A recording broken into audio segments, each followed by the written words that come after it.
Bueno, nuevamente buenas tardes, saludos y vamos a dar inicio con la clase de hoy.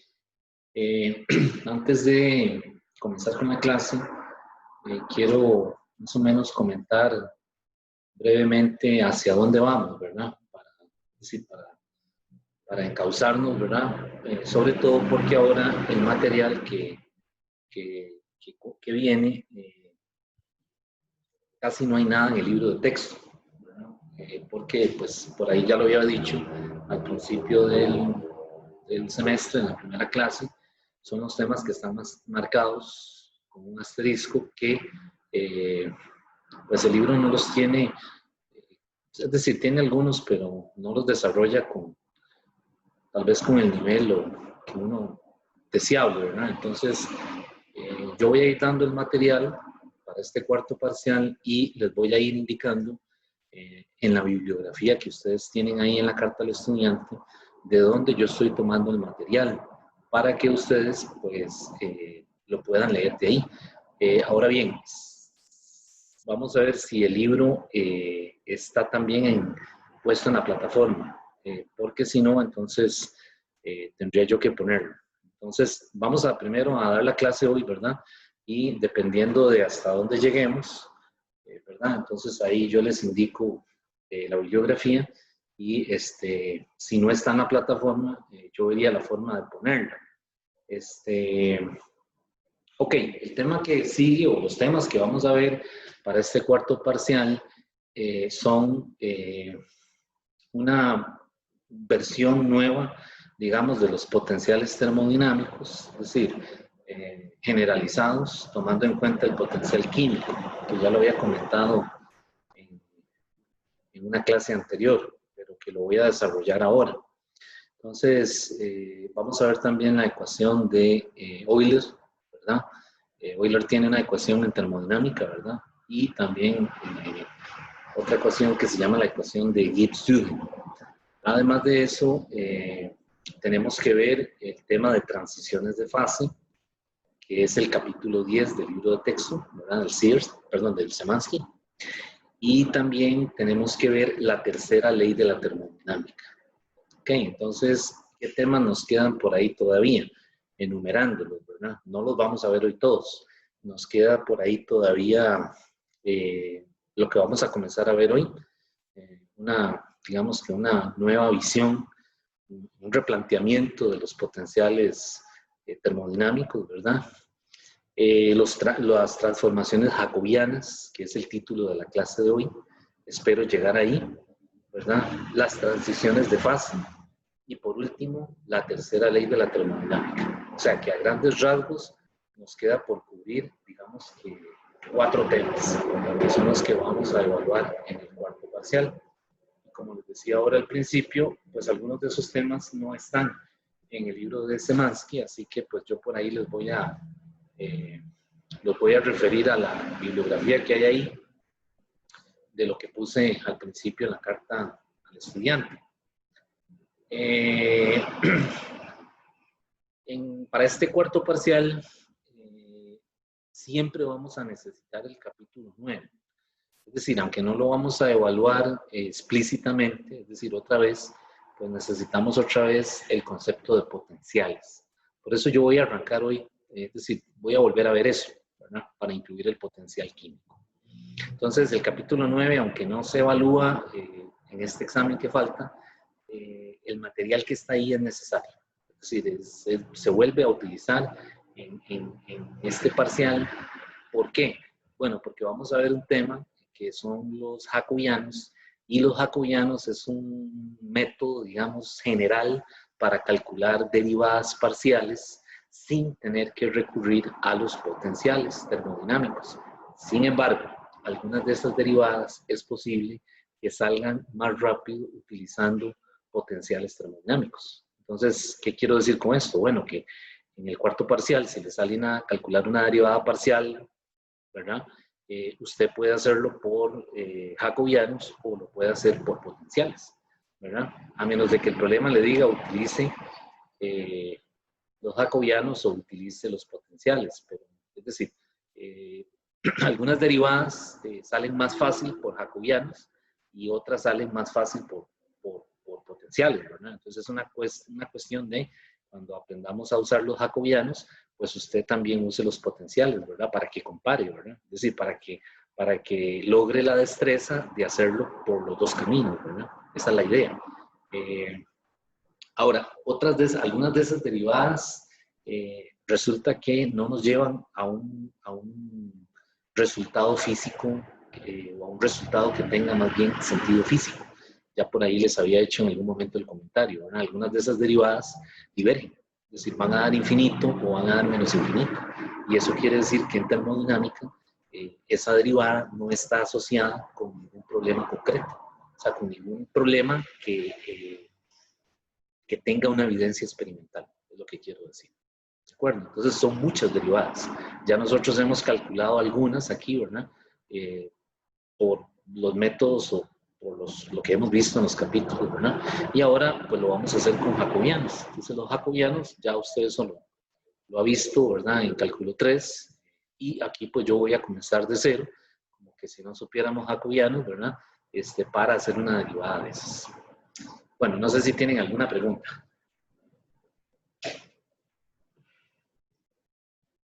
Ok. Bueno, recapitulando lo que hemos visto hasta el momento, ¿verdad? En este curso, digamos lo que es más importante, ¿verdad? Tener en mente en este curso es, bueno, el resultado importante del capítulo 8, ¿verdad? El concepto de la entropía, ¿verdad? El concepto de clausos de entropía. Fundamental, ¿verdad? En 1850 establece ds es igual a el tiempo reversible entre t. Y bueno, eso se integra, ¿verdad? Y podemos calcular una cantidad finita que es el delta S, o el cambio de ok, otro resultado importante es que tengo un proceso irreversible, pues es menor que el delta Q en un proceso reversible. También es un resultado fundamental, ¿verdad? De tener en cuenta, ¿verdad? Vean que de ahora en adelante ustedes como físicos no pueden olvidarse de los procesos reversibles y los procesos irreversibles. O sea, están, aunque se ven en el curso de termodinámica, están implícitos, ¿verdad?, en diferentes fenómenos que ustedes van a estudiar en otros cursos. Llámese física moderna, llámese óptica, llámese dinámica de fluidos, ¿verdad? Entonces, de ahora en adelante tienen que aprender a estudiar la naturaleza pensando en eso, ¿verdad? Ahora que ya ustedes distinguen que es un proceso reversible y cuál no lo es, ¿verdad? Entonces, este es un hecho que, digamos, es fundamental en el curso, que quede claro, ¿verdad? Bueno, el delta Q en un proceso reversible es igual a 0 en un sistema aislado. Es otro hecho importante, ¿verdad? Y el S es una constante debido a que, ya que ds es igual a 0, está asociado con los procesos anaeróbicos. Y eso implica que no solo es una constante, sino que tiene un valor más, ¿verdad? Okay, entonces en termodinámica, pues muchas de las cantidades, o sea, las funciones de estado que hemos venido estudiando, la F, la G, la U, la S, ellas se maximizan, algunas se maximizan y otras se minimizan, ¿verdad? Es decir, algunas tienden a un máximo, como el caso de la entropía, y otras, por ejemplo, tienden a un mínimo, ¿verdad? Eso no lo hemos visto en detalle, es decir, no nos hemos puesto a verlo como tal, sino que simplemente estudiamos las funciones de estado, es decir, las propiedades, digamos, macroscópicas.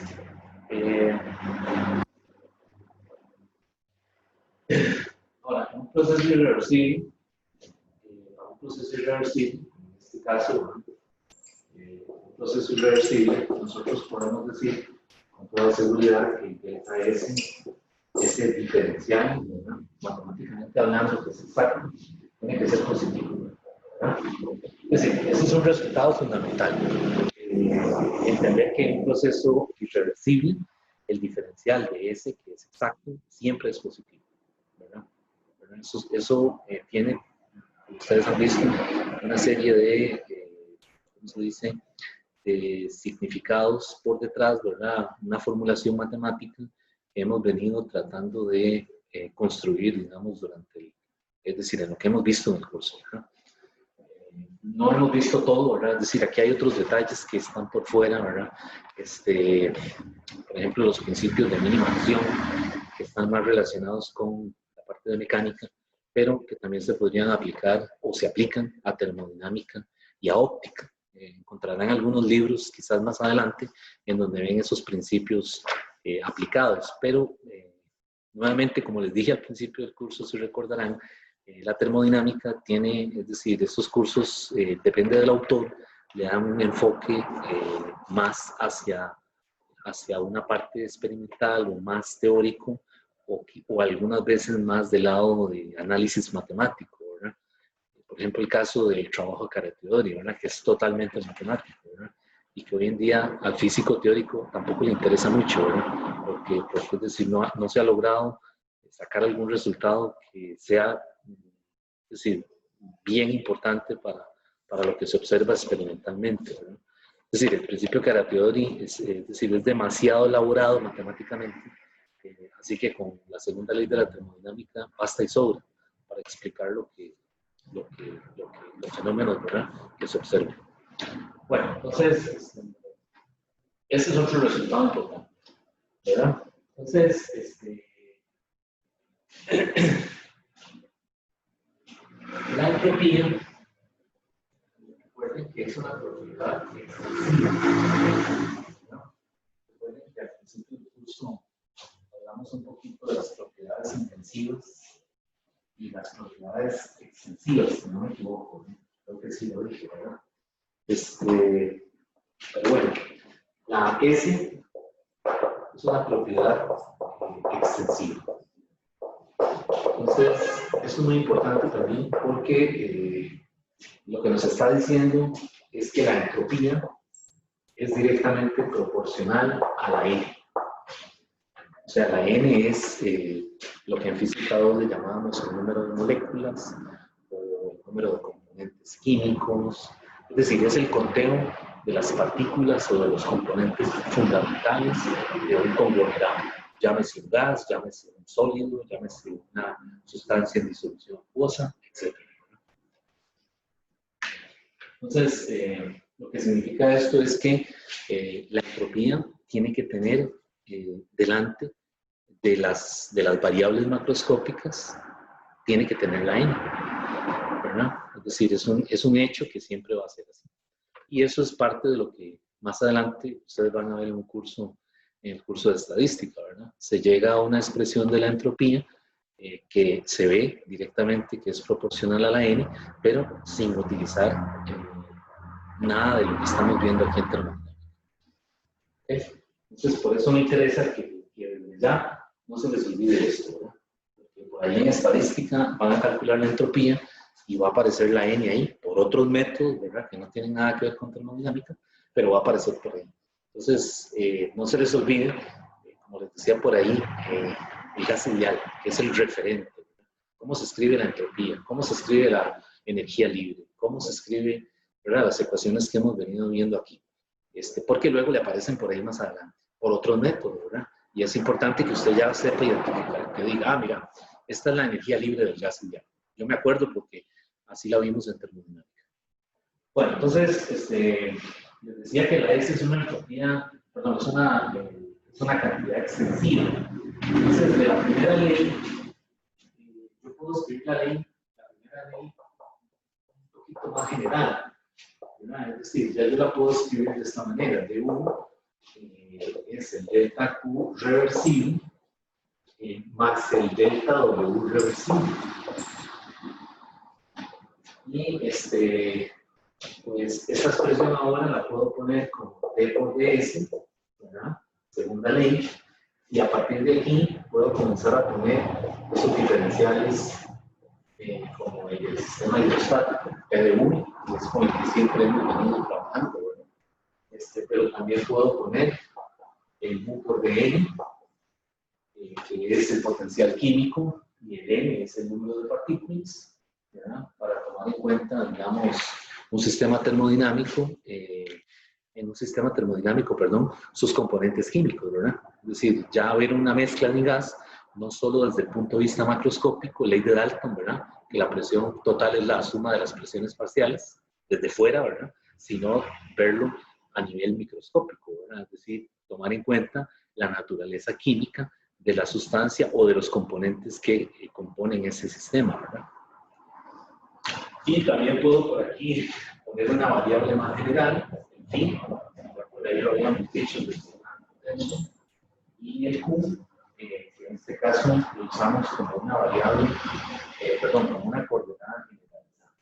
Entonces vean que a partir del delta W, V, N, Q, son las coordenadas. Podemos ver que desde el punto de vista de la mecánica, como las coordenadas, en el caso del Q, la coordenada generalizada, ¿verdad? La N es el número de partículas, el número de componentes. El mu es el potencial químico. Y que me falta por aquí, y el fin es digamos, la sexta función de estado que llamamos el gran.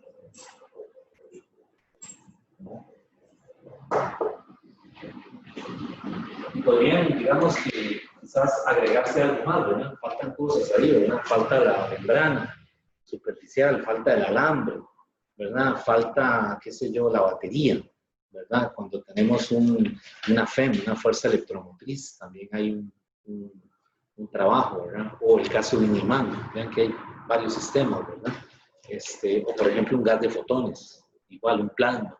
Es decir, hay muchas cosas que se podrían agregar. Por supuesto, no podemos estudiar todo simultáneamente porque sería un problema muy complejo. Pero lo que quiero que vean es que la primera ley de la termodinámica se puede poner en una forma un poco más general, ¿verdad? Incluyendo todas esas coordenadas y esas variables macroscópicas, ¿verdad? Entonces, bueno, la S, la V, cantidades como la S, la V, la N, ¿verdad? Son cantidades de estado extensivas. Son extensivas porque dependen de la extensión del sistema. Es decir, son proporcionales a la masa o a la cantidad de materia. Y por eso se llaman variables extensivas. ¿De acuerdo? Y variables como la temperatura, en que la S, precisamente lo que estoy aquí escribiendo, son los diferenciales, ¿verdad? Que todos ellos de por sí son exactos. Y ahora tenemos las variables macroscópicas, ¿verdad? Y al final una función de estado.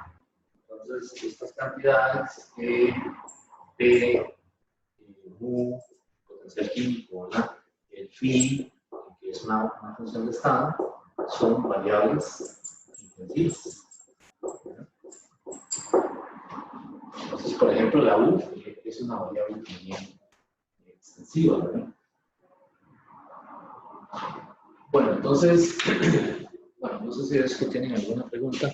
Lo que estamos haciendo es escribiendo la ley, la primera ley de una forma más general, para escribir los potenciales, también incluyendo el caso del potencial. Yo esto por aquí lo había comentado en una clase antes del examen, pero no lo desarrollé porque ya estaba fuera, digamos, del capítulo 9, el último tema que sirvió para el examen. Profe, esa última coordenada que era como un tipo Q, ¿cuál coordenada es? Le dicen una coordenada generalizada. Q es una coordenada generalizada. Más adelante en física se van a dar cuenta que es muy común utilizar coordenadas generalizadas y momentos generalizados. El P, ustedes estudiaron como momento lineal. Entonces, cuando hablamos de una coordenada generalizada, depende del sistema de coordenadas, ¿verdad? Por ejemplo, los sistemas de coordenadas que ustedes ven en método son, ¿verdad? Sí, pueden ser coordenadas cartesianas, X, Y, Z, o pueden ser coordenadas esféricas, o coordenadas cilíndricas, ¿verdad? Hay que ver, digamos, el sistema de coordenadas donde se está estudiando el problema. Pero en termodinámica, pues, la Q aquí hace las veces de V, de P, es decir, de cualquiera de esas variables que hemos definido.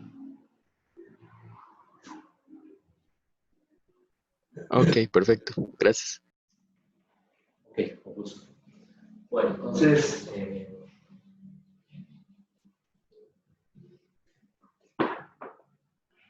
vean que, por ejemplo, si yo, por ejemplo, digo que U ahora es una función de S, V, N, Q, de esas variables que son las variables extensivas, ¿verdad? A esto le dicen una relación fundamental.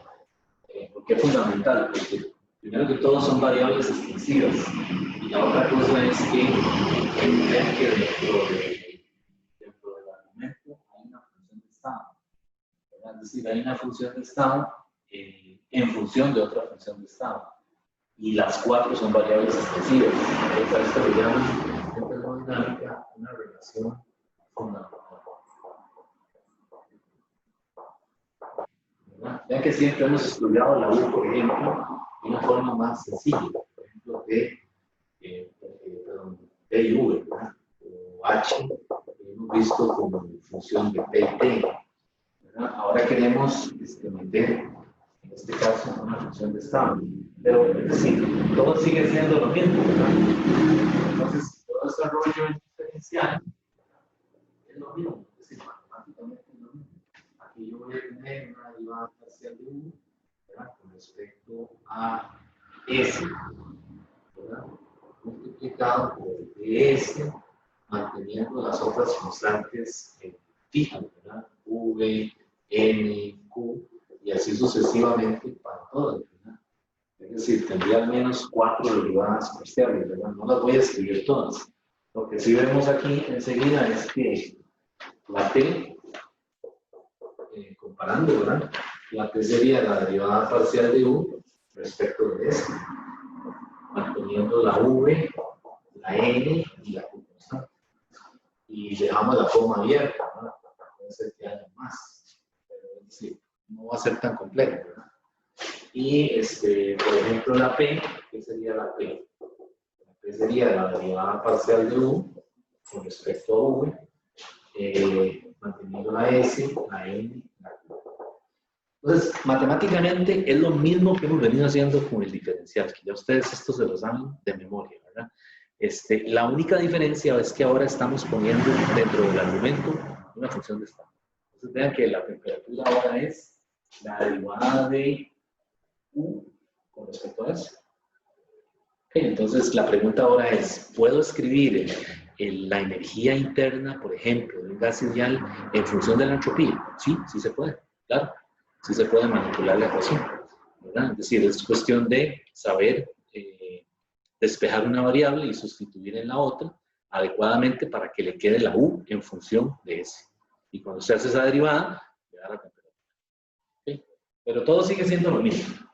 Entonces, por ejemplo, el mu es la derivada parcial de U respecto de N. Nuevamente, mantengo fijas las otras tres variables que me sobran. S, V y Q.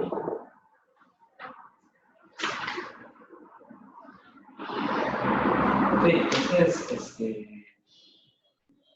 en los sistemas termodinámicos, un principio de mínima acción, así se le llama, ¿verdad? Lo que dice es que en el equilibrio, la entropía está definida como un máximo. Es decir, cuando el sistema está en equilibrio, cuando un sistema termodinámico está en equilibrio, lo que se cumple es que el ds debe ser 0. Y por lo tanto, la S es un máximo. Es lo que dijimos ahora al principio, ¿verdad? Entonces, esta es una característica de esta función de estado, ¿verdad? Es decir, cuando logramos calcular estas derivadas, si supongamos que conocemos esta relación, ¿verdad? Que conocemos una función de S o una función de V, ¿verdad? Y entonces podemos calcular esas variables, ¿verdad? Mu, P, T, pues entonces en el equilibrio decimos que la S tiene que ser un máximo. O sea, la S alcanza el valor, no cualquier valor, sino el mayor, ¿verdad? Entonces, en termodinámica eso le dicen un principio de mínima acción, ¿verdad? O también un principio de maximización, ¿verdad? O de optimización.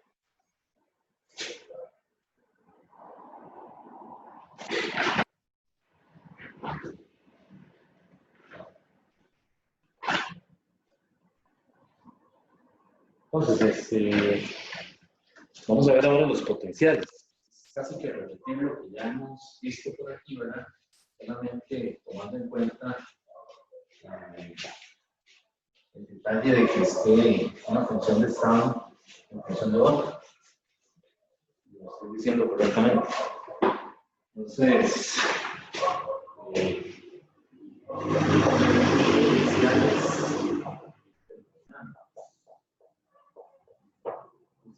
el caso de los potenciales termodinámicos, nuevamente, ¿verdad? Si U es una función de S, V, N, ¿verdad? Y mu, ¿verdad? Pues entonces el de 1 es P de S, ¿verdad? Es el primer potencial termodinámico, P de V, y lo que me falta meter aquí es el mu de N.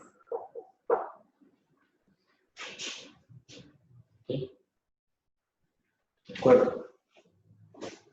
Déjenme ver que me salió aquí un mensaje en la computadora. ¿Sí me escuchan bien? Sí.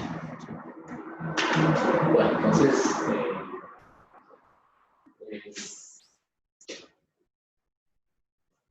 ese es un primer caso, ¿verdad? Que ya calculamos la T, ya la puse por ahí, ¿verdad? Ahora, la T, la P y el que era la derivada de U con respecto a U. Bien, ¿qué pasa ahora si entonces suponemos que S, es decir, que podemos invertir la función, que S ahora es una función de U, V y N? Vean lo que estoy escribiendo ahora. O sea, lo que hice fue que, imagínense que sería que usted conozca la U en función de S, ¿verdad? Y que ahora lo reescribo y que ponga la S en función de U. Entonces, si lo podemos hacer de esta manera, S va a ser 1 sobre T por dV, ¿verdad? Más P entre T por dV, menos 1 sobre T de N, ¿verdad? Y menos. Esa relación se llama un potencial de Massieu. Yo en la plataforma, no sé si lo vieron, no les avisé tampoco. En la semana del examen puse un artículo sobre el trabajo de potenciales de Massieu. Entonces, ahí él presenta esta ecuación, ¿no? Que es, digamos, que autoría de él. Él es el que hizo el trabajo original, ¿verdad? Bueno, entonces, de esta relación, pues entonces vemos enseguida que 1 sobre t, ¿qué sería aquí 1 sobre t? Tiene que ser la derivada parcial de s respecto de u, ¿verdad? Manteniendo v y n constantes. Esta ecuación se usa mucho en física estadística. Okay, es muy común que aparezca por ahí. Es de las pocas relaciones en termodinámica que se usan en estadística para estudiar lo que se llama los conglomerados o los ensambles. ¿Qué sería E sobre T? E sobre T es la derivada parcial de S respecto de U, manteniendo U y N constante. ¿Y qué sería el menosur sobre T? Es la derivada parcial de S con respecto a I. Manteniendo ¿quién? Manteniendo U y V constantes. Entonces, ven que ahora podemos escribir el potencial de una forma más general, ¿verdad? Es decir, no, antes, recuerden que antes, por ejemplo, la entropía era lo que queríamos calcular en términos de una derivada. Ahora no, ahora si logramos despejar la S en función de U, podemos encontrar también esas variables macroscópicas que están asociadas con el sistema.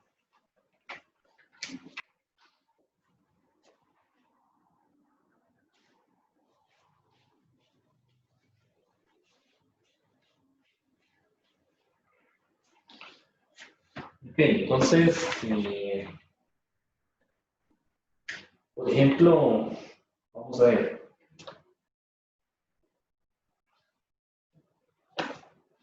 A ver si lo pongo por aquí.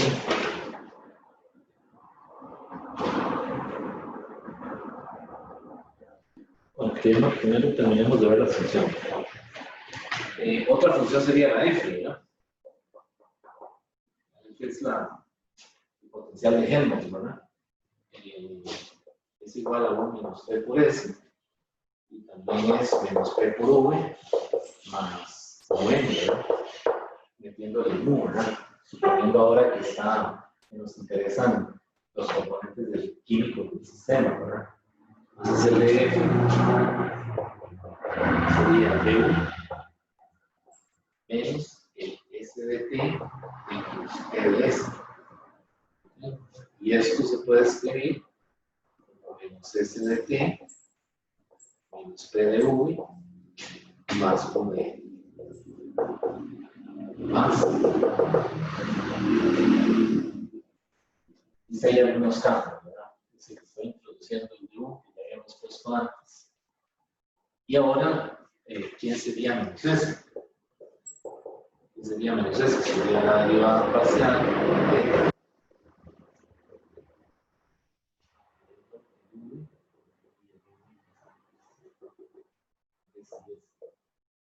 ¿qué sería el menos p? Menos p es la derivada parcial de f respecto a quién, respecto a v, que es el nuevo, ¿no? En el capítulo 9, la única diferencia es que ahora estamos metiendo el. ¿Y qué sería el mu? Entonces, el mu es la derivada parcial de f con respecto a n, manteniendo la v. Lo nuevo aquí es que estamos calculando el potencial químico a partir de esa función de esta. Entonces, aquí aparece otro principio de minimación. En el caso de la energía de la función de Helmholtz, lo que se ve, es decir, el principio de minimación, lo que le dice es que el F es un mínimo. Es decir, cuando el F es 0, ese F se minimiza en el equilibrio, ¿verdad? Es decir, vamos a tener un sistema termodinámico, ¿verdad? Que alcanza el equilibrio como tal, y entonces tenemos al menos 5 funciones. Que tal vez eso es lo que no he dicho, ¿verdad? La U, la S, la F, la G, la H, y entonces queremos ver cuáles de ellas simultáneamente, ¿verdad? Por decirlo de alguna manera, en ese sistema de equilibrio, cuáles de ellas son máximos y cuáles son mínimos, ¿verdad? Entonces la S ya dijimos que en el equilibrio es un máximo, ¿verdad? La F es un mínimo. Entonces, en el caso de la función de Helmholtz, en un sistema aislado,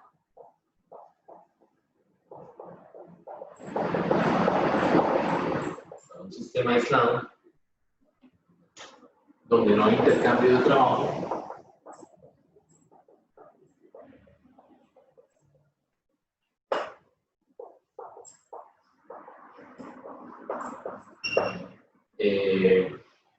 con los alrededores, implica que el df es igual a 0.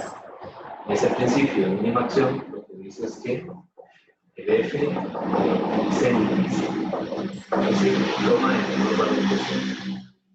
Un proceso irreversible. Un proceso irreversible.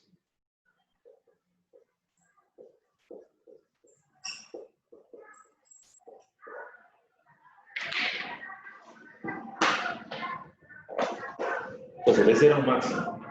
El F es un...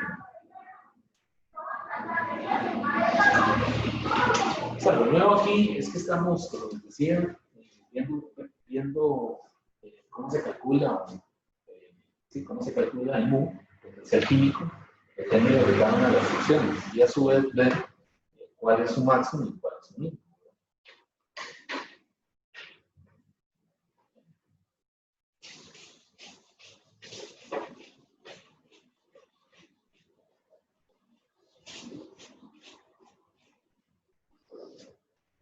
Bueno, vamos a ver el caso de la entalpía.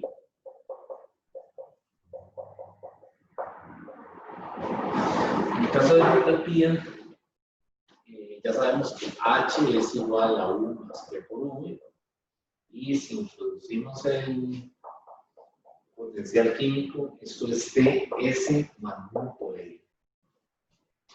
Y el de H, al tomar los diferenciales, va a ser T de S, ¿verdad? Más U de P, que es el término que siempre hemos tenido, ¿verdad? Agregando U de L. Entonces, otra vez, aquí suponemos que H es una función de S, de P y de L. Lo mismo que hicimos con la U, ¿verdad? Si estamos suponiendo que podemos esperar la H en términos de S, ¿verdad? O revertir el proceso y esperar la S en términos de H. Ya hacer esto en el gas ideal no es fácil. Es decir, ustedes han visto que el gas ideal, la ecuación es lo más sencilla que hay, ¿verdad? Pero ya intentar hacer estas cosas con el gas ideal, que es el referente, ¿verdad? Ya se pone complejo. O sea, ya hay engorroso algebraicamente, ¿verdad? Tratar de esperar una variable y ponerla. Sí se hace, lleva un poquito de algo, ¿verdad? Entonces aquí sería la derivada parcial de H respecto de S, manteniendo la P y la N constante. ¿Qué sería entonces la U, el volumen? Ya está conocido también en la derivada de H respecto de P, manteniendo la S y el N constante. Y el mu, que es lo nuevo, el mu va a ser entonces, ¿cómo se calcula el mu? Bueno, la derivada parcial de H con respecto a N, manteniendo las otras variables constantes, que serían en este caso la S y la N.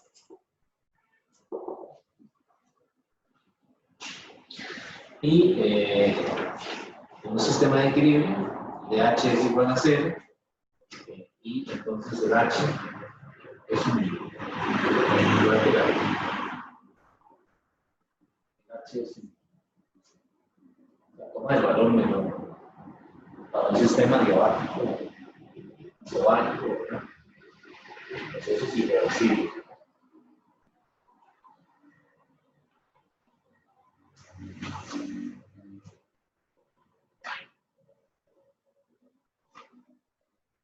Bueno, ¿cuál me falta? Ya vi la U, la S, la H, la F. Me falta la G, ¿verdad? La entalpía libre.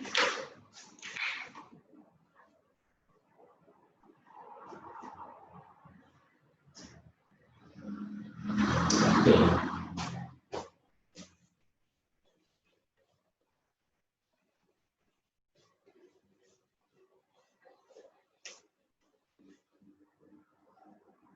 Bueno, a la G le dicen también entalpía libre. Pues cuidado, no las confundan. Porque la H es entalpía nada más y la G es entalpía libre. Esa es otra notación que usan algunos libros de termodinámica. Entonces, hay que tener cuidado no confundirse, ¿verdad? Cuando le hablan de entalpía libre se refiere a la G. De hecho, los libros de química general la refieren con ese nombre, ¿verdad? Cuando le dan a uno una tablilla ahí para calcular los, qué sé yo, los valores de reacción, no me recuerdo, ¿no? Las reacciones. O puede ser potencial de Gibbs también, ¿verdad? Es otro nombre.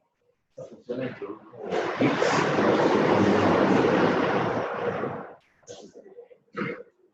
independientemente del trabajo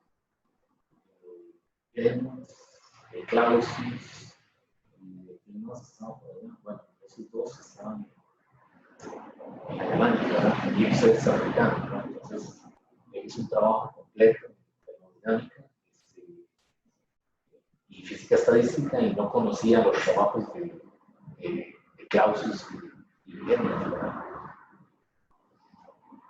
Entonces, la G,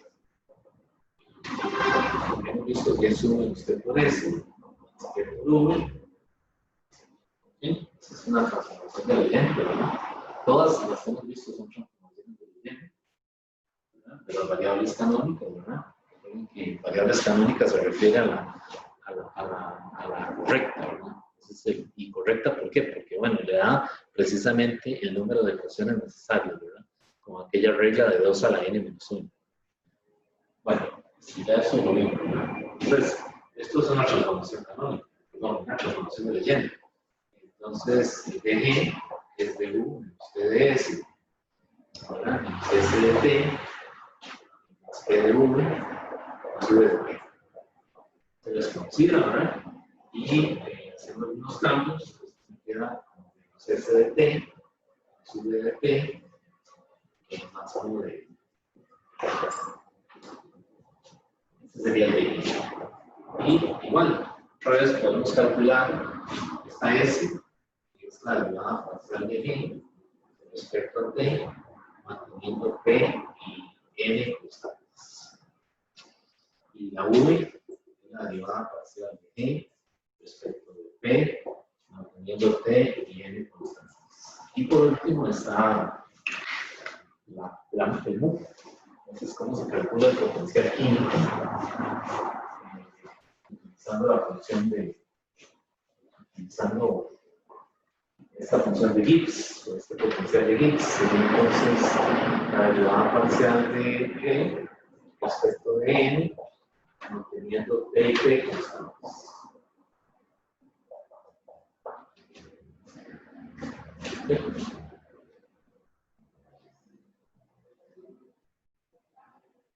Bueno, entonces,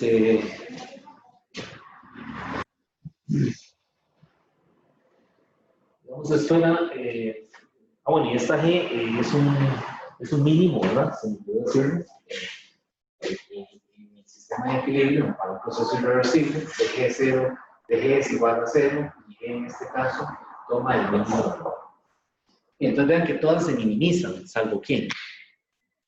La entropía, ¿verdad? U es un mínimo, F es un mínimo, G es un mínimo, H es un mínimo en el equilibrio simultáneamente, pero S es que es un máximo. ¿Ok?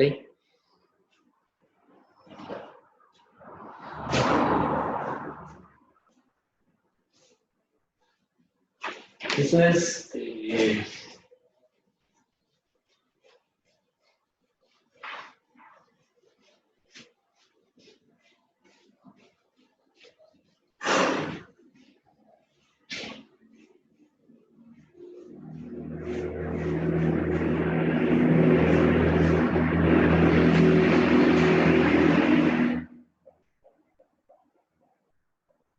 son de las siguientes dependencias. E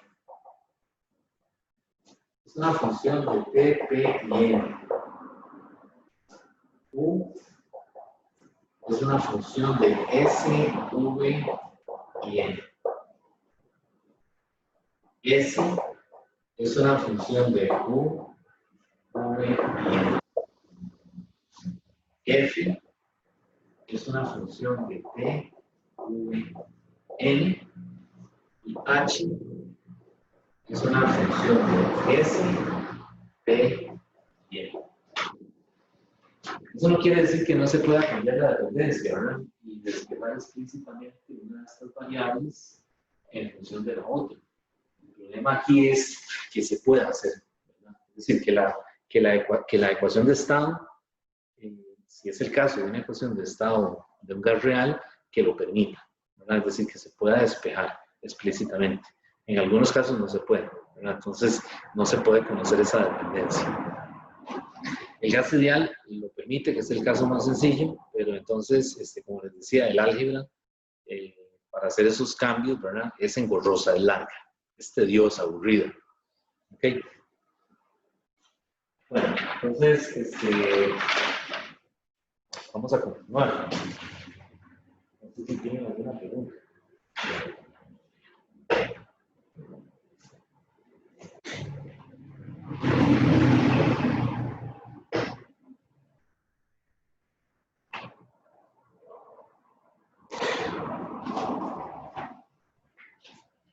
Bueno, entonces,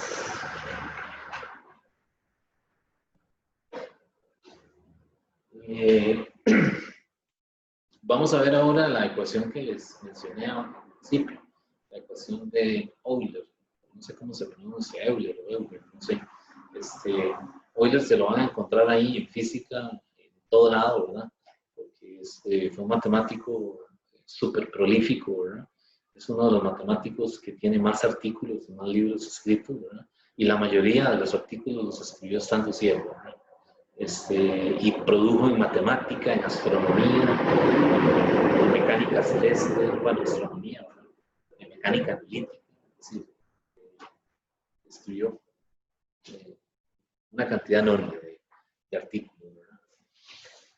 Bueno, la ecuación de Euler es una ecuación que aparece en termodinámica a menudo cuando se estudian sistemas en donde nos interesan los componentes químicos. Por ejemplo, una mezcla de gases que les decía yo anteriormente, pero pues, qué sé yo, nos interesa en esa mezcla distinguir el potencial químico del nitrógeno, el potencial químico de cada componente que conforma o que constituye esa mezcla como un todo. Entonces, para estudiar la ecuación de Euler,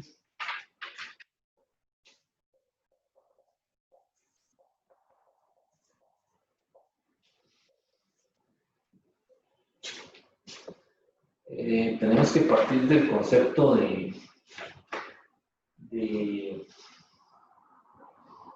las funciones homogéneas. No sé si recordarán eso en matemática, ¿no?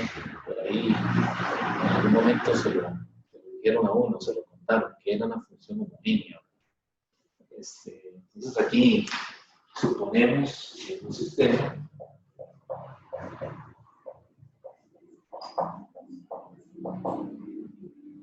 que contiene K especies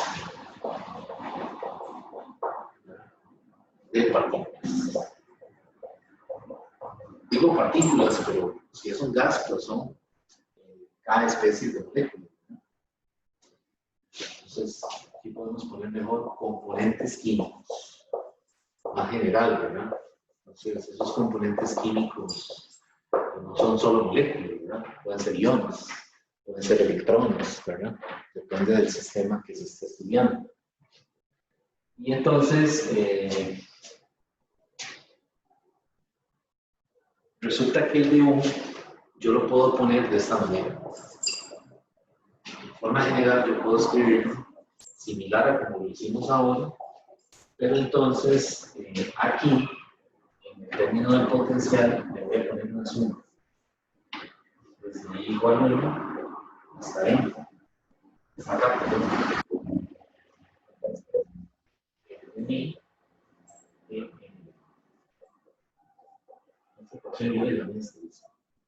entonces, si supongo esto, ¿verdad? Entonces el DU se puede poner de esa manera. Pues aquí estoy incorporando o teniendo en cuenta los diferentes componentes de esa mezcla. Y bueno, sigo con la palabra mezcla porque pienso en el gas, ¿verdad? Pero no necesariamente tiene que ser gas. Okay. Y como U es una propiedad extensiva, yo también puedo decir que U, esta no es la ecuación de Euler. Es decir, es el DU como tal, ¿verdad? La ecuación de Euler, pues, viene de camino, ¿verdad? Es similar, pero digamos que partimos de eso. Entonces, resulta que la U, yo la puedo poner, la U asociada a este diferencial, ya vimos que es una función de S, si meto una función de estado, ¿verdad? De N, y aquí a continuación sería N1, coma, NK, ¿verdad? Donde la K son el número de especies, el número de componentes, ¿verdad?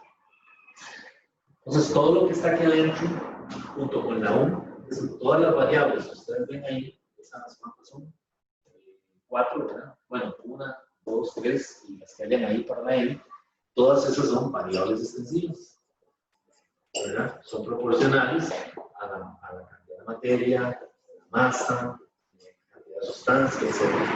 Como lo quieran definir, ¿verdad? Como un valor específico molar, como un valor específico de unidad de masa, ¿verdad? Okay. Entonces resulta que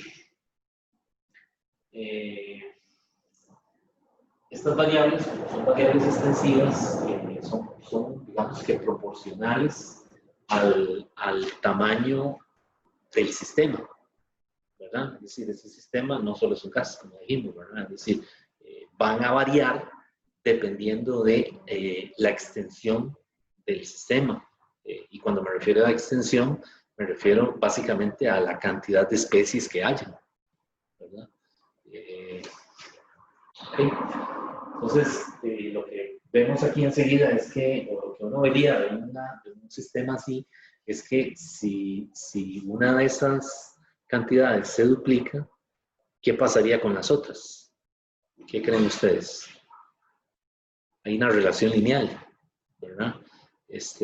Porque el comportamiento de esta función U es similar a las funciones homogéneas. La función homogénea tiene esa particularidad. Si una variable se duplica, la otra también, ¿verdad? Al punto de que podemos sacar esa variable a factor fuera del argumento, ¿verdad? Entonces, esa propiedad de las funciones homogéneas nos va a permitir aquí escribir la ecuación de Euler. ¿Okay? Entonces, en las funciones homogéneas pasa lo siguiente.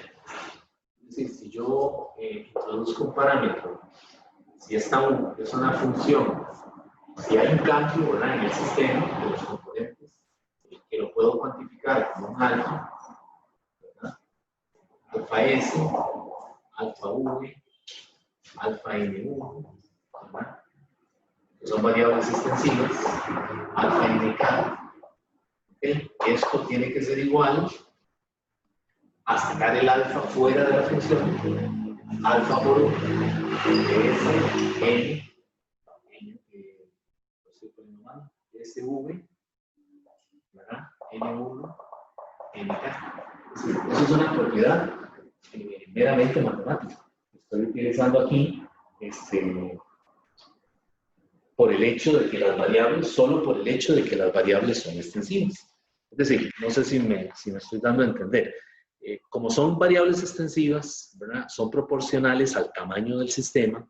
Un cambio en una de esas propiedades produce un cambio igual en las demás. Entonces, eso matemáticamente yo lo puedo escribir muy sencillo. Lo puedo escribir como una función homogénea. Entonces, ¿qué hago? Bueno, esta forma funcional que ya yo conozco de U, le aplico la propiedad de una función homogénea, que es que si produzco un pequeño cambio en una variable, ese cambio, alfa, se va a producir en todas ellas. Y la función homogénea, la propiedad que tengo en las funciones homogéneas, es la siguiente. Esta ya es una propiedad matemática. Si yo tengo una función de alfa v, ¿verdad?, una v ahí, una variable, voy a ponerle otro símbolo. Esto es igual a alfa k, ¿verdad?, por f de u. Eso es una propiedad matemática de las funciones homogéneas.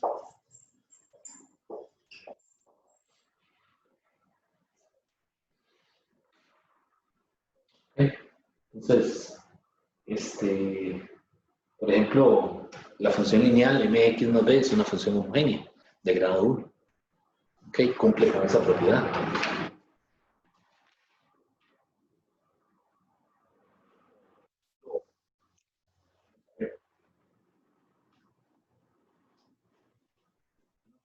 Tres variables, sí, sea homogénea. Puede ser, por ejemplo, esta función. Por ejemplo, f de x, y, z, x a la 5 y a la 2, z a la 3 es una función homogénea. ¿Verdad? ¿Por qué yo sé que es una función homogénea? Bueno, porque yo puedo aplicarle esta propiedad y al producir el cambio, todas esas variables que son extensivas, lo que voy a tener es alfa por x a la 5, ¿verdad? Por alfa por y a la 2, por alfa por z a la 3. Y aquí lo estoy poniendo el 3 más afuera, ¿verdad? Y el 2 afuera. ¿Sí? Entonces vean que cuando yo hago esa operación, ¿qué me queda? Y me queda alfa a la 5 más 2 más 3 multiplicado por f de x y z, que es la función final. Por lo tanto, aquí esto es una función homogénea de grado 10, que es el cambio. Y bueno, aquí, cuidado, estoy usando dos Ks que no los he explicado, ¿verdad? El K de los componentes, yo lo llamé K, porque me refiero a cada una de los componentes, ¿verdad? N1, ¿verdad? Hasta NK mayúscula. Y este K minúscula no tiene nada que ver con el conteo de las componentes. Quizás ahí para aclarar, para que no haya un error, ¿verdad? Esta K se refiere al orden de la función como tal. ¿Okay? Ahora, en termodinámica, por lo general, el orden es 1, ¿verdad? Es decir, trabajamos con funciones lineales. Ustedes ven que la ecuación del estado es P por U igual a nkt, ¿verdad? No tiene exponentes, ¿verdad? Entonces, es como lo que les decía de la función lineal, ¿verdad? El orden es 1. Pero digamos que, es decir, podría ser que haya una función que tenga exponentes, ¿verdad? Entonces, habría que perdón, el orden de esa función, ¿verdad? Entonces, por ejemplo, las variables intensivas, ¿qué pasaría aquí? Las extensivas tienen orden al menos de 1, ¿verdad? S, V, N. ¿Qué pasaría con las intensivas? ¿Quiénes son las intensivas? La presión, la temperatura, ¿de acuerdo? Esas son variables, esas son funciones homogéneas de orden 0. Okay, entonces ven que aquí encontramos una forma de digamos, clasificar las variables y las funciones en termodinámica en términos de una función homogénea de grado K, ¿verdad? Entonces, las variables extensivas son al menos de orden K igual a 1 o mayor que 1, ¿ok? Pero al menos son K igual a 1, ¿verdad? Y las variables intensivas son funciones homogéneas de orden 0.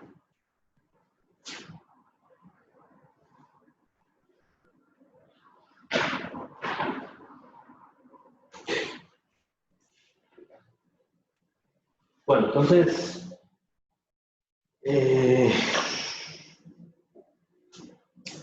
para llegar a la ecuación de Euler, lo que se hace es un desarrollo, usan la serie de Taylor, no me voy a meter ahí, alrededor de esta función que había escrito antes. Esta que está aquí, ¿verdad? Ya está en igualdad, utiliza un desarrollo alrededor de 0, ¿verdad? Usando el desarrollo de Taylor, y después de todo este desarrollo, después de lo que no lo voy a mostrar aquí, llegan a la ecuación de Euler, que es lo que nos interesa aquí. Sí, la ecuación de Euler, la justificación, es que supone esto, ¿verdad? Supone esta propiedad de las funciones homogéneas y se la aplican a las variables extensivas. Y al hacer un desarrollo serio, llegan a este resultado. Es el que nos interesa. Esto sí es la ecuación de Euler. Es muy similar a lo que había escrito al principio, pero es esta. U es igual a P por S menos P por U, es conocido, ¿verdad? Más la sumatoria sobre I, que es muy N. Ven que aquí ya no estoy poniendo el diferencial, ¿verdad? Ya estoy poniendo en términos de cantidades que no tienen diferenciales.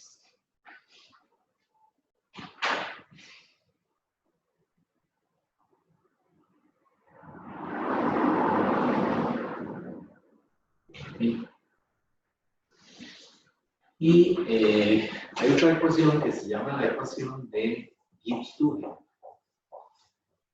que es muy parecida a la de Euler. La ecuación de Gibbs-Duhem. esta ecuación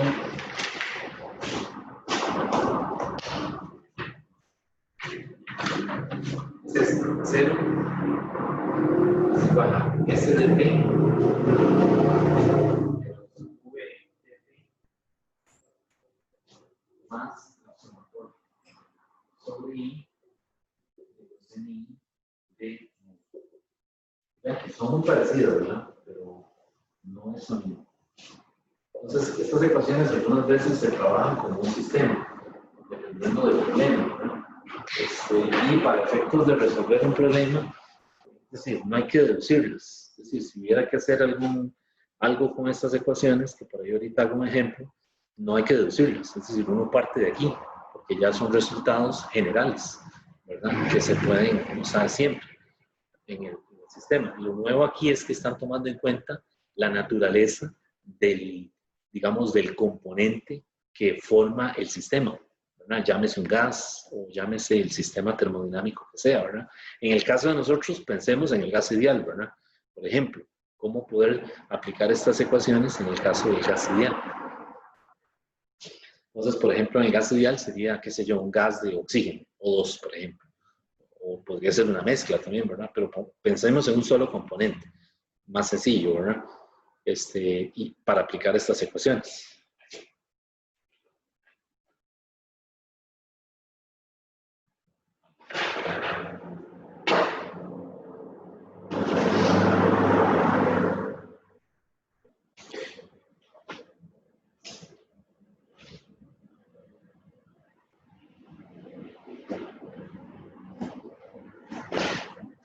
Bueno, entonces, como estamos hablando del gas ideal, yo me preparé un resumen.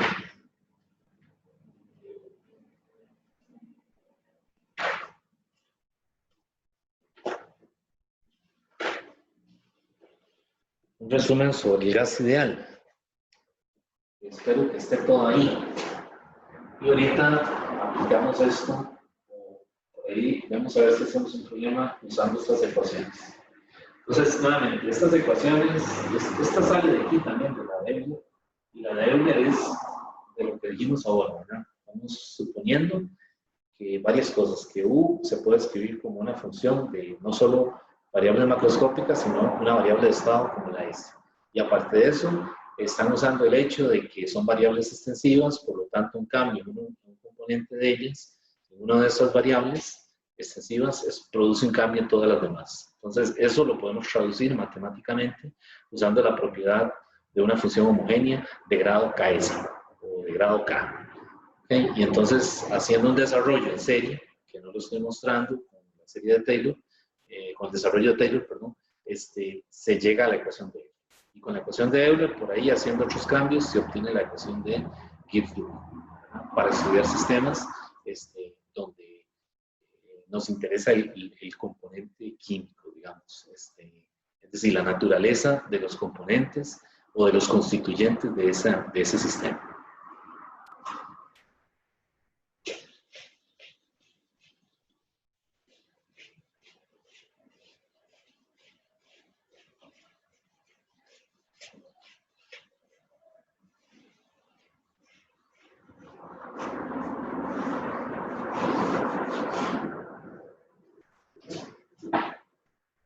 Bueno, entonces, yo me preparé un resumen que se llama, yo lo titulé, Todo sobre el gas ideal. Todo lo que hemos visto, ¿verdad?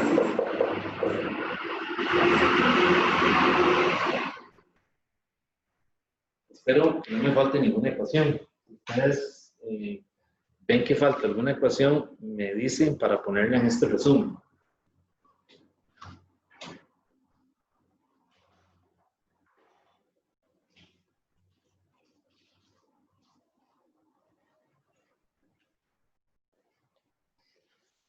Ok.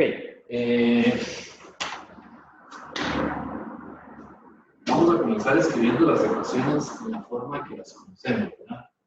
P por V, S de T, para valores específicos, ¿verdad? Entonces a esta V le podemos llamar la V curva, P por V es 2/3 de N por la K por medio.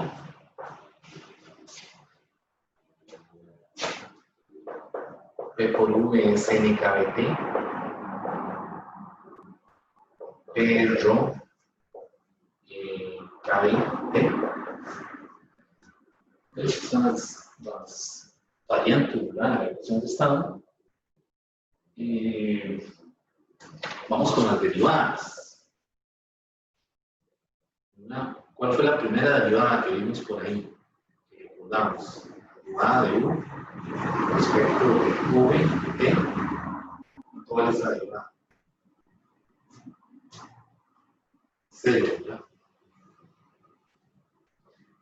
La derivada de P respecto de T, P constante, es R entre B, o P entre T, ¿verdad? Que son las ecuaciones empíricas de gas lineal. La derivada de V respecto de TP, esta es igual a ¿quién? Esta es igual a R sobre P, pero también es V sobre T. Esta es la, ¿cómo se llama esta ley? La ley empírica. Esta era la ley de Charles, ¿verdad? Y esta es la ley de Ilusa, creo. Ok. ¿Cuál otra? La derivada de V respecto de PT. ¿Esa cuánto da? Esa da menos RT entre P cuadrado. Pero eso también es menos V sobre P. Okay. Esto es muy importante, ¿verdad? Ya la simetría que tiene. La derivada de V respecto de P es V sobre P. Piensen en esas derivadas, cuando vemos esas derivadas hay que pensar en ellas como la pendiente de una recta tangente, ¿verdad? En una superficie. O sea, es decir, en un sistema XYZ, ¿verdad? Tenemos un manto, ¿verdad? Una superficie, ¿verdad? Donde están las tres relaciones empíricas, Boyle, Gay-Lussac y Charles, ¿verdad? Y entonces, en esa función hay un punto por donde pasa una recta tangente a esa superficie, ¿verdad? Son cada una de esas derivadas en la realidad. Y las segundas derivadas, la segunda derivada de P respecto de T cuadrado es esa. La segunda derivada de V respecto de T cuadrado es 0. Ya que esas derivadas en casos reales no son 0, ¿verdad? Estas dos están escritas en términos de los coeficientes, ¿verdad?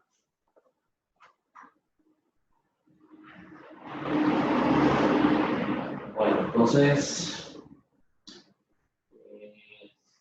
¿qué más tenemos de gas lineal?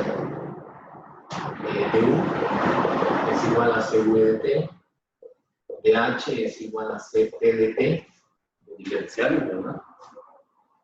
Y CP menos CV es R. Gamma es CP sobre CV. Y esto también es menos V sobre T, derivada parcial de T con respecto a V con entropía constante. El gamma se puede calcular por ahí también. Y los ds, ¿verdad? ds que es CV de T sobre T más R de 1 sobre V. El siguiente es con CP, ¿verdad? CP de T sobre T menos R de P sobre P. Vean la simetría que tiene, ¿verdad? Son las ecuaciones TDS, ¿verdad? Y la tercera, ¿verdad? TDS es igual a CV sobre T, la que tiene los dos, a CV y CP, ¿verdad? Va a pasar de T, V de T, CP sobre T, va a pasar de T respecto a V, ya la simetría, ¿verdad? De T de P, de T de V. V de P, P de V. Sí, eso es válido únicamente Bueno, funciona para un gas real, entiendo, ¿verdad? Pero estamos suponiendo también válidas para un gas ideal.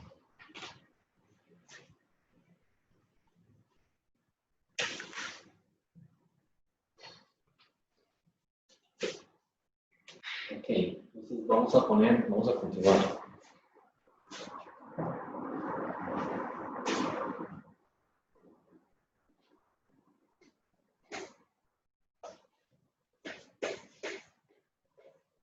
¿Qué otras ecuaciones faltan en el gas ideal? Las derivadas de los EV respecto a U tiene que ser cero, ¿no? Y las derivadas de los CP respecto a P tienen que ser cero. Esas son ciertas, ¿verdad? Ya dijimos que en un gas ideal CV y CP son constantes, ¿verdad? Entonces no pueden ser función de la temperatura. ¿Sí? Gases reales no necesariamente tienen que ser cero, no lo son, ¿verdad? Otra ecuación por ahí importante es esta, la de los procesos adiabatos. P sobre P. Entonces, para un proceso adiabático reducido el isotrópico, ¿verdad? Esta es la ecuación que integrada en este P por V a la gamma igual a la constante.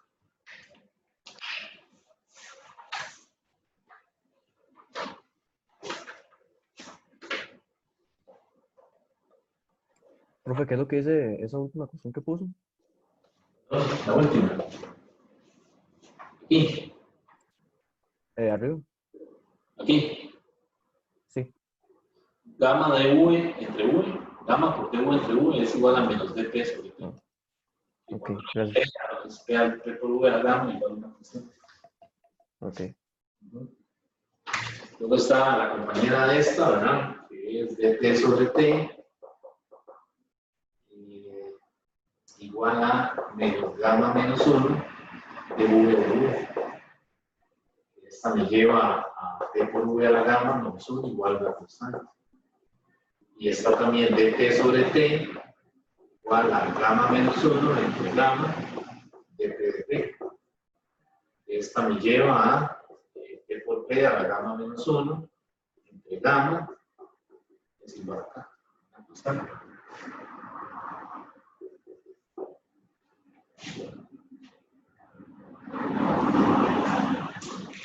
Por supuesto, nos falta la ecuación de la isoterma, ¿verdad? Cuando hablamos del proceso isotérmico, ¿verdad? Que siempre decimos que la temperatura es constante, ¿verdad? Tiene que haber alguna forma de escribirlo en términos de una relación de masas. Entonces, el proceso isotérmico, podemos escribirlo así. La isoterma es una recta pendiente, es una recta tangente, perdón, en el punto en cuestión. Y P de V es igual a menos P sobre V. Es la forma más, digamos, general de escribir una isoterma. Es decir, que el proceso es isotérmico. ¿Okay? ¿Qué otra cosa vimos por ahí en el capítulo 6? QC entre QH, valor absoluto, es TC entre TH, ¿no? Eso es Carnot, ¿verdad? Eso es aplicado estrictamente a un gas ideal, ¿verdad? Kappa, 1 sobre P, beta, 1 sobre T. La U la podemos escribir como 3 metros de grados. Sí, aparece en el capítulo 4, ¿verdad? La resonancia. Una dinámica de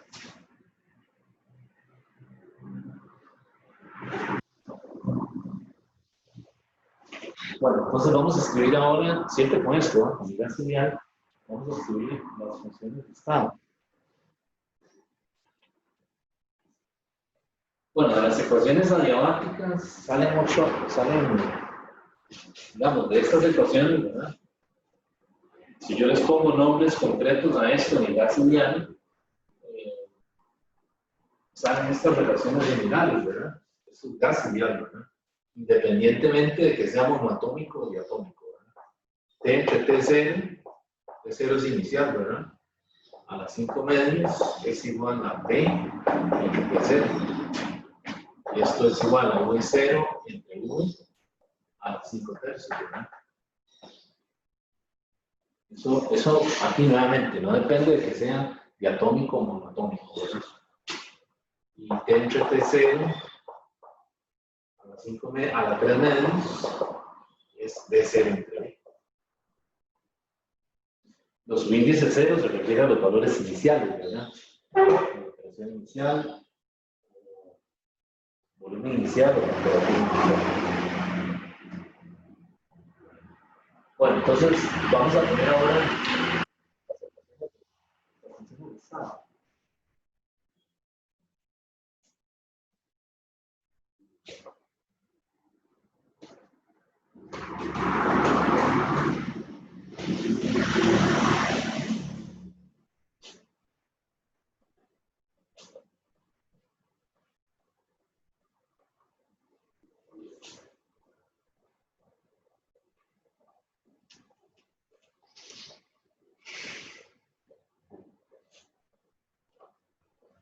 Entonces vamos con las funciones de estado. Igual esto, si lo necesitan, es decir, si lo quieren tener, lo puedo escanear y después puedo enviar, siempre, ¿no? O ponerlo en la partición.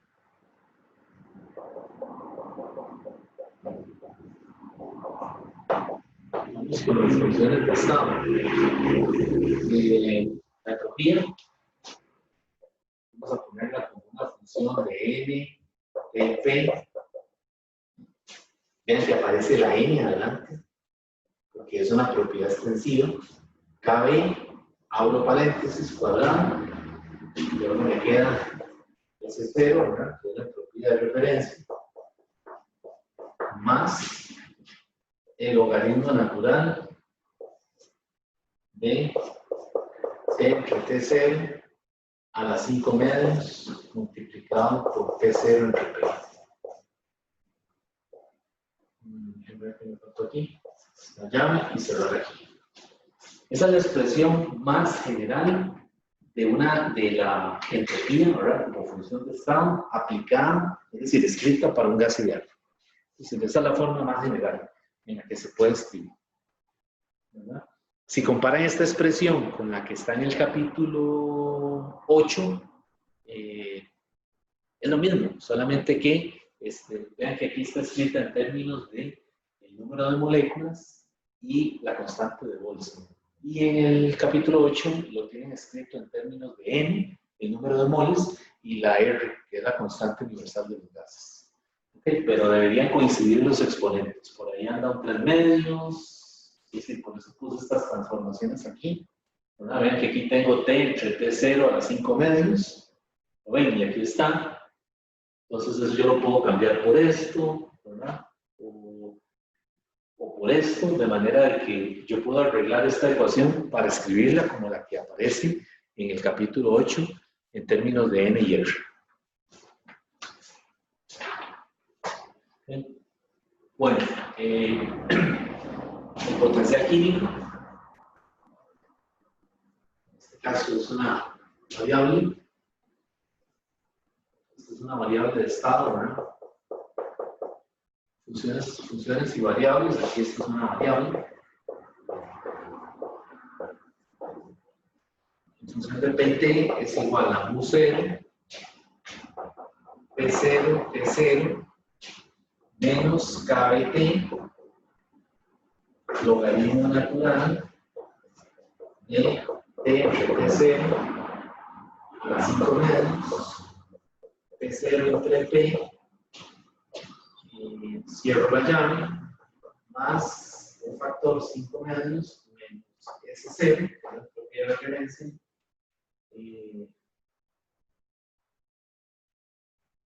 multiplicado por K. ¿Okay? Es el potencial químico en un gas ideal. Entonces ven que está escrito otra vez, aunque es una variable, está puesto en términos de una función, ¿verdad? O sea, de variables macroscópicas, aunque eso también es una variable que se podría considerar como una variable macroscópica. aunque, bueno, estrictamente no lo es, ¿verdad?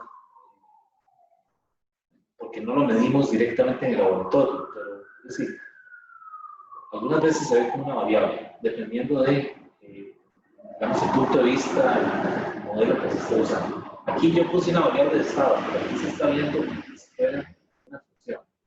¿No? Es decir, para no hacer que la lista de las funciones de estado. ¿Okay? Vean que el potencial no tiene la n. Ven que no está la n que está aquí. Porque el potencial no es una variable. ¿Verdad? Y también lo podemos poner así. ABT 0 entre ABT0 menos el logaritmo natural de 8 de 0 a 5 menos de 0. Esta es otra forma de escribir. Varía un poquito, ¿verdad? Pero básicamente estamos hablando lo mismo. Es la forma como sobrenombran las variables. Realmente ya aquí no aparece la entropía de referencia. Inclusive también se puede poner de esta manera. Es decir, yo los estoy escribiendo jóvenes porque después quizás les voy a dar por ahí algo de práctica con respecto a eso. Entonces ustedes se orienten, ¿verdad? Por eso esto posiblemente lo voy a escanear, este resumen, ¿verdad? Y lo voy a poner en la plataforma, ¿verdad? Porque si algo no se ve claro en la pizarra, ¿verdad? Que no sea el problema para no poder hacer el ejercicio, ¿verdad? Entonces, lo que voy a hacer es que lo voy a escanear entonces. Entonces, si ustedes quieren copiarlo ahora bien, si no, entonces yo se los voy a poner en la plataforma. De mañana, de hoy, mañana, lo pongo por aquí. Entonces, esta es otra forma de... Perdón, una pregunta. Dígame. Dice 5 medios menos S0. Menos S0, sí. Correcto. Gracias. Y esto que está aquí, todo esto es el mu cero, lo que llamamos el potencial de referencia. Gracias, profe. Sí, me gusta un KBT, 5 medios menos S0 menos KBT, logaritmo natural de... sí. Sí, por ahí va a quedar algún ejercicio de esto, ¿verdad? Son sencillos, ¿verdad? Pero pues por eso las estoy poniendo, para que las tengan ahí. Y ahora les digo, obviamente, la bibliografía, ¿verdad? Por si usted quiere ir directamente a leer ahí, también. Porque no sé si está el libro puesto en la plataforma. Tendría que subir. Ok, vamos a poner la energía libre de un gas ideal.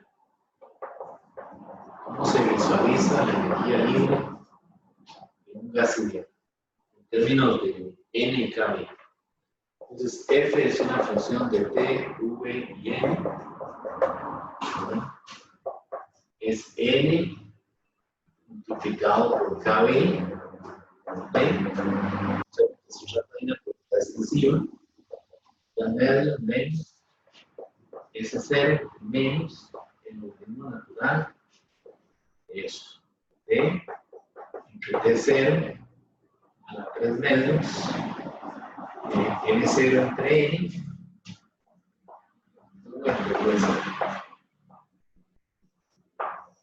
Esa es la energía libre, o la que llama la función de Helmholtz. ¿Verdad? Vean que la N está delante de todo, ¿verdad? Entonces ya le dice que es una propiedad extensiva. ¿Y qué otra cosa hay ahí en esa ecuación? Bueno, otra cosa es que si ustedes comparan esta función con la función del capítulo 9, ¿verdad? Donde está la energía libre del gas ideal, se ve bastante distinto, pero otra vez está escrita, la del capítulo 9, está escrita en términos de N y R, ¿verdad? Y aquí estamos usando el número de moléculas y la constante KB. Entonces, haciendo los cambios correspondientes, deberíamos poder convertir esto a la ecuación que aparece en el capítulo 9, ¿verdad? Que de hecho es una demostración del primer problema del final del capítulo 9. Bueno, esa es la energía libre. Vamos a escribir entonces ahora, esta es la energía libre o función de Helmholtz, ¿verdad? Vamos a escribir ahora a la par la función de Gibbs.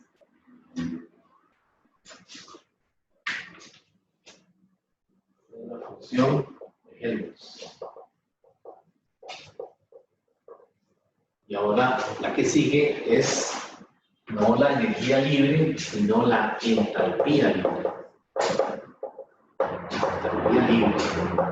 La entalpía libre es la función de Gibbs.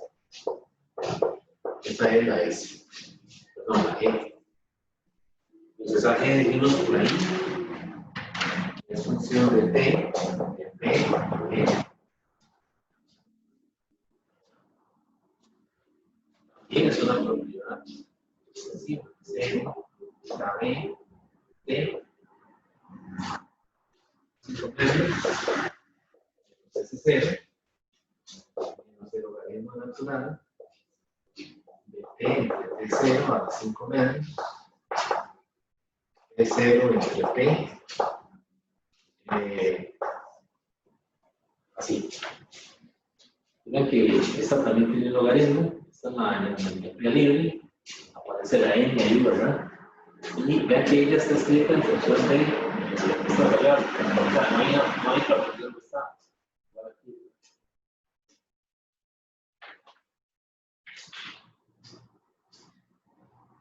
¿Y cuáles me faltan? Me falta la H y me falta la U, ¿verdad? Dijimos que la U la podemos poner en función de S, ¿verdad? Porque usamos la propiedad de las funciones homogéneas, ¿verdad? Entonces la U, si tuviera que escribir la U, la energía interna,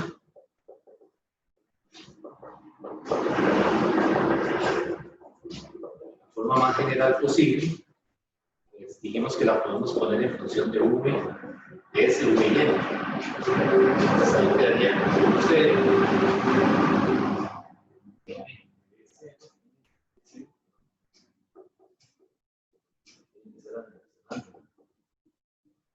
Este V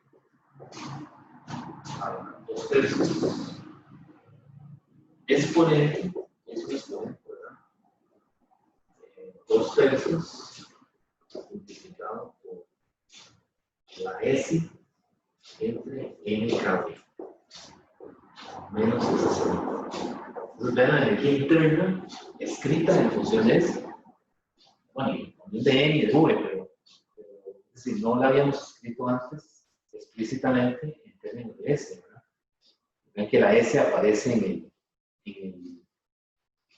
¿cómo se diría? En el exponente de la E, ¿verdad?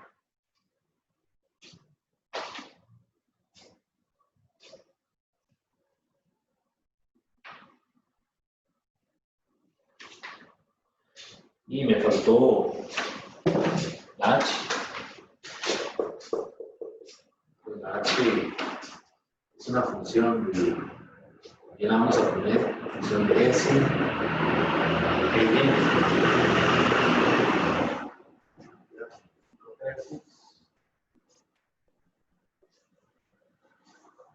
0. N entre N0. P entre P0. A 2 quintos. Exponente. 2 quintos. S. Está la S, ¿verdad? NKB menos S0. Sabía que es muy parecida a la U. Pero vean que se complica cuando uno pone el S como una variable de la que depende la H, ¿no? Porque si S no estuviera ahí, ¿qué sería eso? Simplemente.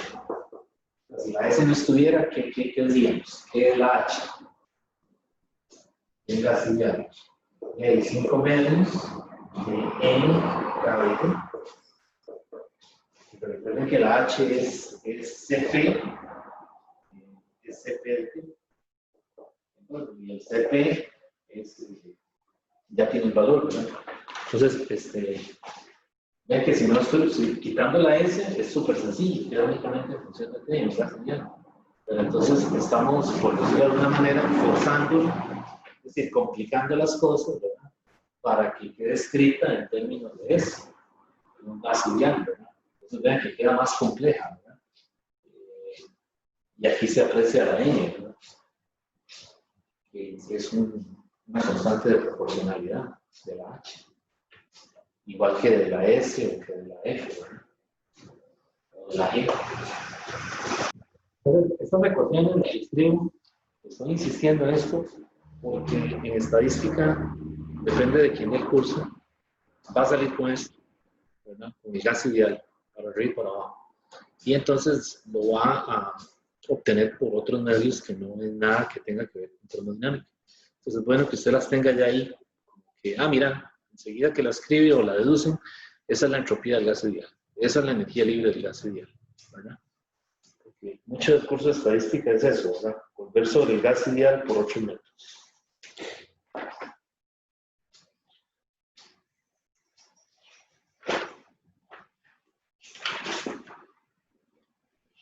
Bueno, yo creo que ese es el resumen. Ahí termina el resumen, ¿verdad? Que preparé.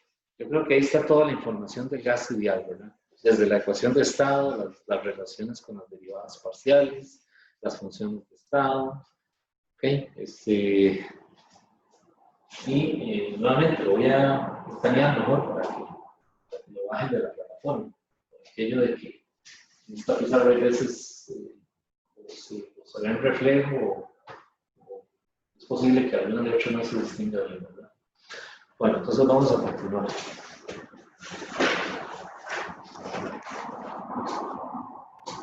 Entonces, ya que tenemos este resumen,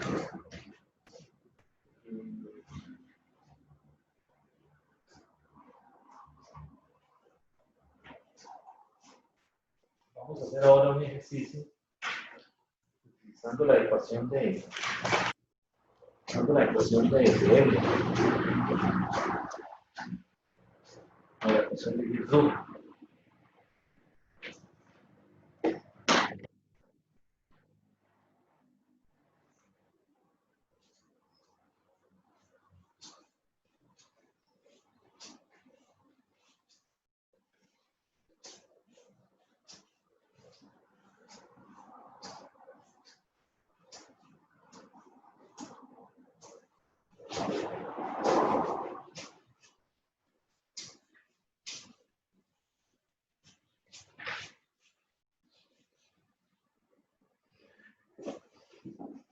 Este ejercicio lo que le dice es que obtenga, o sea, que calcule el potencial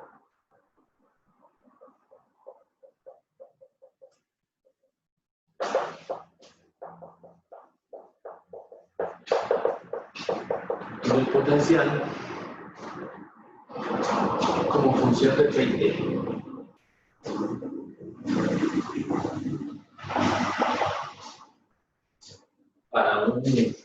Para una sola especie de partículas. O sea, K igual a 1, ¿verdad? K igual a 1. O sea, un gas corriente, ¿verdad? Un gas ideal, solo oxígeno, solo nitrógeno, ¿verdad? Y puse la relación de Gibbs-Duval, la ecuación de Gibbs-Duval.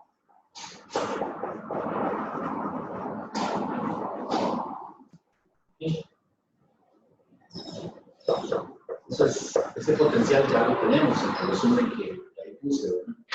La idea es llegar a él usando esta ecuación, usando esto. Gibbs-Duval es 0 es igual a S de T menos V de P a 0, ¿verdad? Y lo que necesitamos es el mu, ¿verdad? Entonces, ¿cómo podríamos ahí?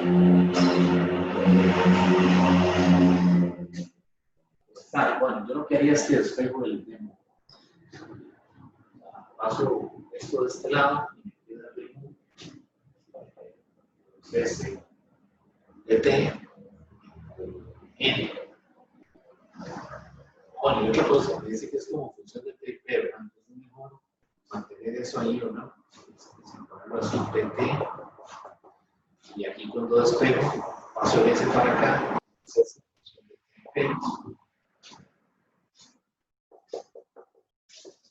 Entre N, dt, más sube del pt, de P. Para recordar, ¿verdad?, la dependencia que tiene que tener al final el mu. Ok, y eso huele como que hay que integrarlo, ¿verdad? Entonces, pues sí, hay que hacer eso. Entonces, pero antes tengo que escribir la S. Entonces, la S de ese resumen, por ahí tenemos, la S ya es conocida. Sí, lo estamos suponiendo conocido. Es NKB, S0, P0, P0, y logaritmo natural de hecho P0 a 5 metros, P0, y eso por dt, okay, más el V, que sería el V, es el gas ideal, ¿verdad? El gas ideal es entonces NKB, ok,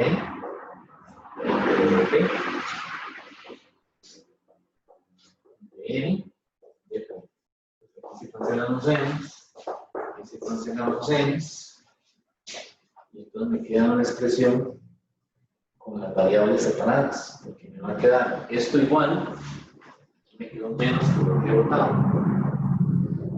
Esto me queda exactamente igual, y esto me queda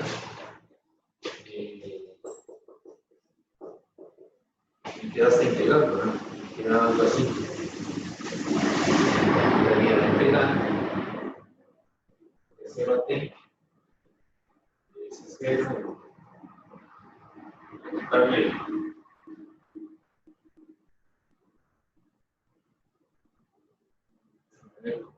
Sí.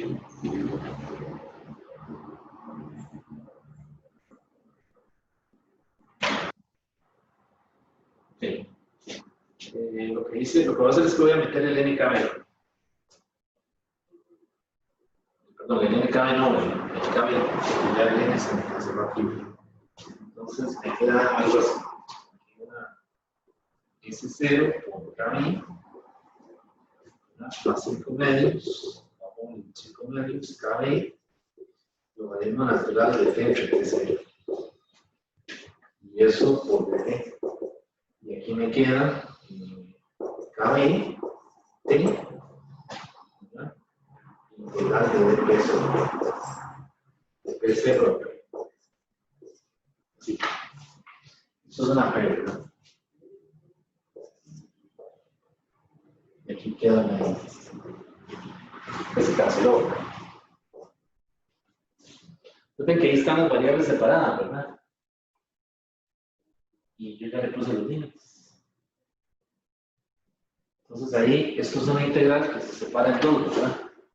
Vean que es este pedazo por dt y este pedazo por dt. Entonces, para resolver esta integral de aquí, yo necesito usar esta identidad, logaritmo natural de x por x.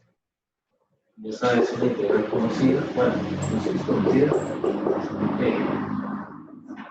Da una tabla, hay que hacerle, ¿verdad?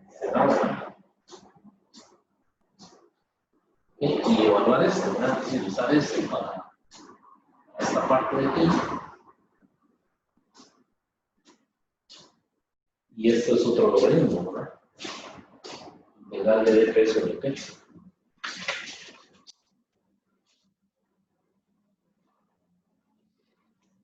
Y entonces, cuando nosotros hacemos esa integral, llegamos al resultado, no, se lo voy a dejar para que ustedes lo hagan, llegamos al resultado que yo puse en el resumen del potencial químico, que puse tres expresiones, ¿verdad? Una de ellas,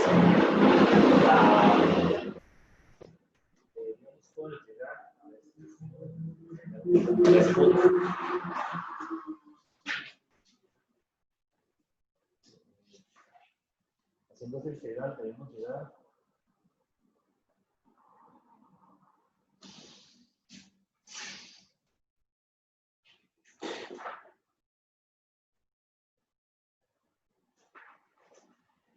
debemos suponer esto. Vamos a ver los factores que se dan en el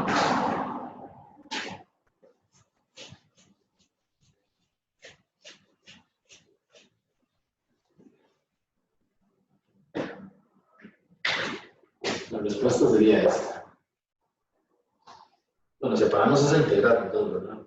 Y deberíamos llegar a que U es una función es igual a un 0 menos k de t, logaritmo natural de t sobre t0 a 5 medios, t0 sobre t más 5 medios menos s0 kb menos t0. Esa es la respuesta. Una vez que uno hace estas dos expresiones, bueno, y aquella, los estoy juntando, ¿verdad? Aquí queda un logaritmo, ¿verdad? Aquí es x, logaritmo de x, aquí queda un logaritmo y aquí queda 1, que es este producto.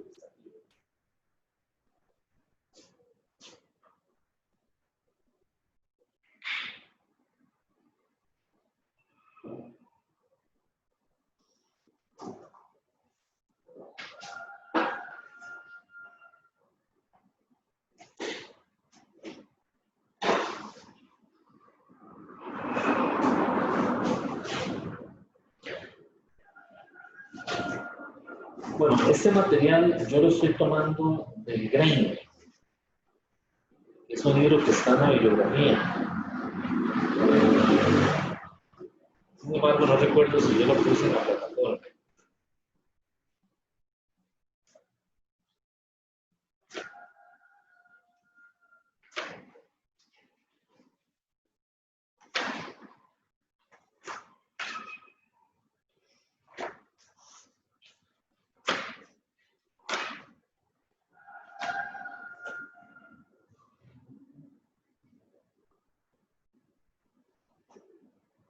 Okay.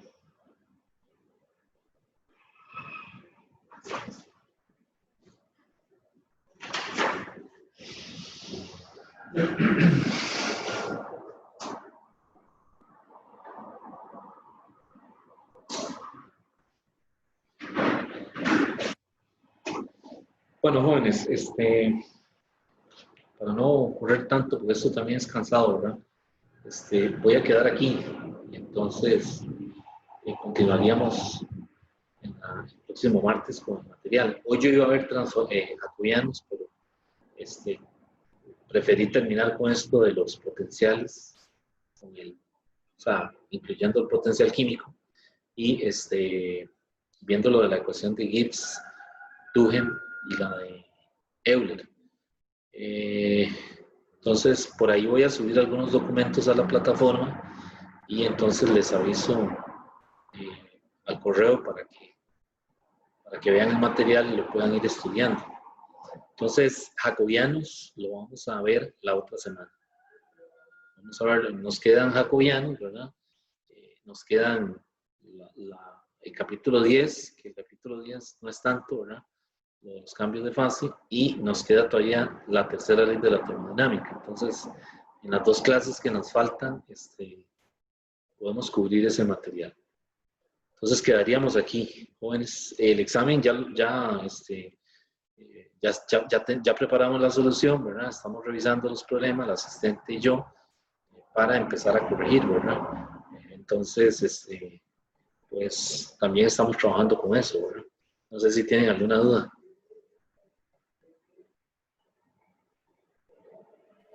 Profe, Dígame. yo tuve, bueno, a mí me salió un ejercicio en el examen que no supe cómo resolver. Entonces, no sé, digamos, si yo le puedo enviar como un correo mencionándole lo que comenta, digamos, lo que solicita el ejercicio para que usted me envíe cómo se soluciona, digamos, para no quedarme como con la duda.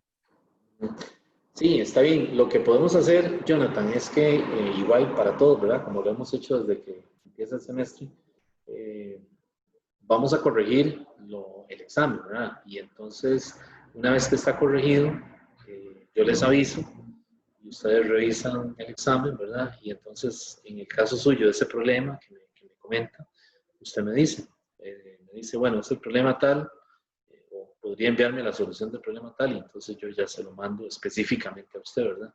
Porque no puedo mandar la solución, es decir, no puedo poner la solución en la plataforma porque son un montón de problemas, ¿verdad? Entonces, es decir, a cada quien le interesa, obviamente, los que hizo o los que salieron en el examen. Entonces, sí, claro, cuando yo le entrego el examen, cuando les aviso que ya están corregidos, usted me recuerda y yo le mando la solución del problema. Ok, está bien, perfecto. Gracias. Bueno, está bien. Bueno, jóvenes, entonces quedaríamos aquí. Nos vemos el próximo martes, si Dios quiere. Estén pendientes de la plataforma, porque por ahí voy a subir algunos documentos de lo que vimos hoy. Perfecto, profe, muchas gracias. Justo, hasta Profe, luego. y los documentos que usted Gracias. subió, unos textos que subió usted, eso, Perdón, para no que, le escuché porque pasó una moto ahí. ¿Qué me decían? que los documentos que usted subió ahora a la plataforma después del examen, que son como unos textos ahí. Sí, lo que subí fueron, es decir, no tienen carácter evaluativo. Es más que todo para aquel que tiene curiosidad, ¿verdad? Están en la semana donde está el examen. Es decir, es una historia de la termodinámica y un artículo que sí es muy interesante, me puse a leerlo y está muy bonito, del trabajo que hizo Massieu con los potenciales termodinámicos, ¿verdad? Él es uno de los responsables de la forma que tienen los potenciales termodinámicos en los libros actuales, ¿verdad? Entonces, es puro interés por si alguien le quiere leer un poquito más, ¿verdad? Pero no son para evaluar ni nada porque están ahí en la semana del examen, de la semana pasada. Ok, está bien. Perfecto, bueno, está bien. Entonces, hasta luego, jóvenes. Gracias, profe. Gracias, profe. Bueno, gracias Gracias. por su atención, a ustedes también. Oh.